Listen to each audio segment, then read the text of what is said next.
I started making pictures at a very early age. It seemed a very natural thing to do. Before very long, painting and drawing became a huge part of who I was and what I would become. The pictures have long been my way of seeing and understanding.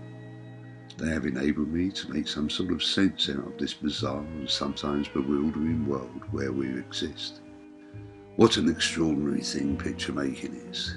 It is capable of communicating opinions or objections, celebrating beauty, underlining injustice, documenting history, even of making a political statement. The list is almost endless. On a personal level, the mere act of drawing and painting can help patch broken hearts, overcome disaster, or simply record wonderful experiences. It might even possibly occasionally save a life. The pictures may be influenced by ideals, beliefs, hopes and ambitions, objections, even desires. They often explain things that can't be articulated with words alone. Regardless of where they may come from, what they mean, or why they have been brought into existence, they are music to the eyes. I guess at this time in my life I've drawn or painted just about everything I've seen so far. Skies, landscapes, seascapes, sunrises and sunsets, mountains, rivers and oceans, the stars, storms, trees and flowers, boats, trains, cars, buildings, people, and much more. I am often asked if I can offer advice on how to draw and paint. The answer is no. We must all of us figure it out for ourselves. However, there are some tips. It is all about looking, seeing, feeling, experiencing and thinking. Do all of these things before beginning to sketch and constantly continue to do so while creating the picture. Then do the same again on completion so that you can accurately reflect upon and evaluate your creation. The secret to being successful within your artistic endeavours is to draw and draw some more and keep doing so. Keep in mind that drawing is not just about mark making. We draw mostly with our hearts and minds. When drawing from life, there are practical considerations to be conscious of. A picture is not an inanimate snapshot that freezes a moment in time. It is a reflection of life itself. It should capture the essence of that which it reflects upon. Probably the most important consideration to be addressed by the would-be life artist is the light.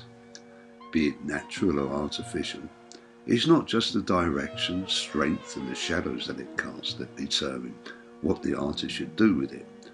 Light is the picture maker's magic wand. Don't just capture the light, trap it and play with it. It is what we will in order to create the mood that we desire the picture to radiate. Sometimes making pictures goes very well indeed, and everything is quite easy. At other times the picture itself can fight you all the way. Often the picture reaches a point where things are just fine and it should be left as it is. This is the time to remember that just by a little bit of unneeded tinkering you can easily mess up the whole thing. At other times you can rescue a not so good picture by adding just a few clever touches. The real trick is to know when to stop. It's also very simple really. Painting, the same as music, dance and many other creative endeavours. We need to learn the necessary skills in order to obtain and develop a voice. Not that learning the craft guarantees us having something to say. Only life and living it gives us that. When I talk of voice, it does not mean that all art must be a form of outward communication. The artist is allowed the luxury of being entirely selfish. Creative activity is a wonderful personal therapy. It has saved my own life and sanity on many occasions. Remember, every picture should be an experiment. If things don't work out so well, destroy what you have produced. Or of course you could give it away. Don't be too precious about your work. Having said that, don't be afraid to value it accordingly.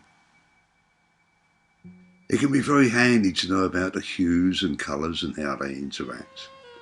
But when it comes to applying them, instinct holds the high ground for the picture maker. The pictures that I myself make have always been a reflection of what I have seen, experienced, imagined, objected to or loved. Painting is a bit like swimming really. Starts with a lot of splashing around, but when the time is right, just a few creative strokes, backed with some skill and experience, will get you to where you want to be. It is all about looking and seeing really. Of course everybody looks all the time, but it's doubtful how many of them see very much at all. The true picture maker learns how to look and see in a personal and unique way. Always remember, there is no such thing as a bad picture, but there is sure as hell such a thing as a good one.